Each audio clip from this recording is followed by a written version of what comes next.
श्री एकवीरा आई एकवीरा देवी शक्तिपीठ पायथा मंदिर येहगाव।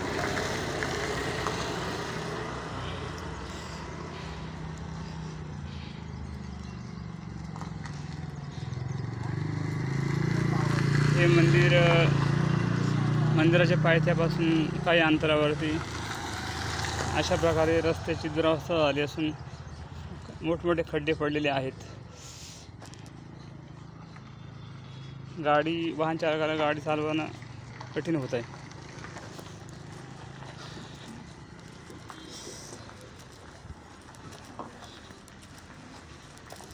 पावसाळ्यामध्ये इथं अशा प्रकारे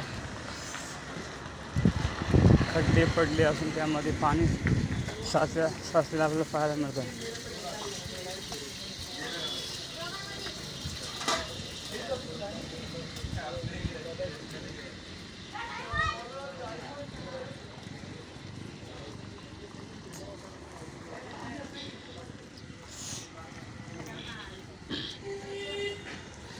बाजूला गटार नाही आणि अशा प्रकारे मोठमोठे खड्डे पडलेले आपल्याला पाहायला मिळतात।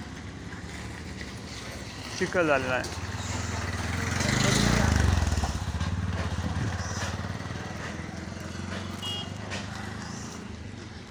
एकवीरा देवी मंदिरातून तिकडून येणाऱ्या गाड्या तिथे येतात, तिथंच अशा प्रकारे हे खड्डे आपल्याला पाहायला मिळतात।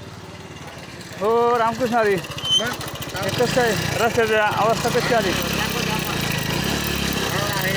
हेच खड्डे पडले ना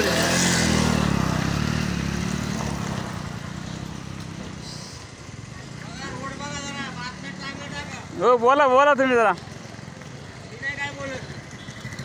हे बघा वरती गडावरून येणारा रस्ता असून इथं अशी नाली पडलेली असून वाहनांचा अपघात होण्याची शक्यता आहे आणि अत्यंत खराब रस्ता आणि खड्डे पडलेले आपल्याला पाहायला मिळत आहेत।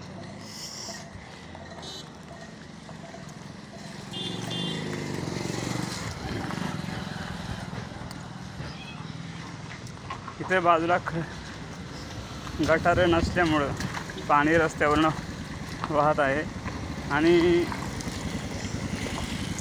अशा ह्या खड्ड्यातून वाहन चालकांना कसरत करीतच गाडी चालवावी लागत आहे।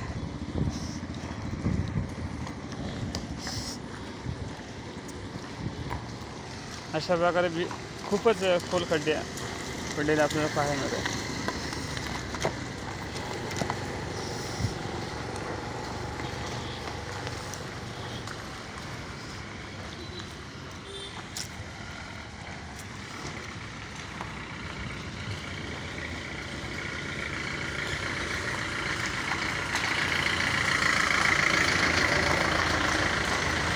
रोज शेकडो रिक्षा ये जा करतात आणि अशा प्रकारे ही कसरत करून रिक्षा चालवण्याची परिस्थिती वाहन चालकावर आलेली आहे।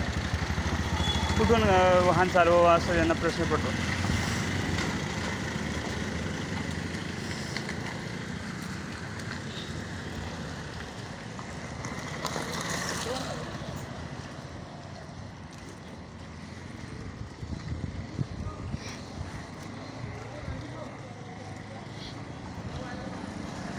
हो गावाले रस्त्याच्या अवस्थेबद्दल तुम्ही बोला काय? आता काय बोलायचं? कधीपासून रस्ते खड्डे पडलेले? हे खड्डे आता 3 महिने झाला असं हे खड्डे पडलेले। पावसाळ्यामुळे अख्खा रस्ता धरून गेला नाही, इकडे कुणाचं काही लक्षच नाही आणि पाणी साचलं होतं ना बरंच समज। पाणी भरपूर ढकले पडले होते। नंतर एक दगडाची ट्रीप टाकली, कसे तरी खड्डे भरल्यात ते परत पावसाने आता परत धुवून गेले। अच्छा, आपलं नाव काय म्हणले? सुनील देवकर, येरगाव ग्रामस्थ। आणि तुम्ही समितीवरती ना कोणतं शेती समिती? आम्ही रिक्षा चालक। रिक्षा चालक आहे। त्यांचं म्हणणं आहे की 2-3 महिन्यापासून असे खड्डे पडलेले असून थोडंसं तात्पुरतं कोणीतरी ग्रामपंचायतीने किंवा बांधकाम खात्याने त्यात खडी दगड वगैरे टाकलेले आहेत। पण आता नवरात्र आलेले आहेत आणि अशा रस्त्याने वाहन चालक आणि गाड्या आणायच्या का असा प्रश्न त्यांनी उपस्थित केलेला आहे. मावळ शाहिरीसाठी मच्छिंद्र मांडेकर, वेरगाव, पायथा,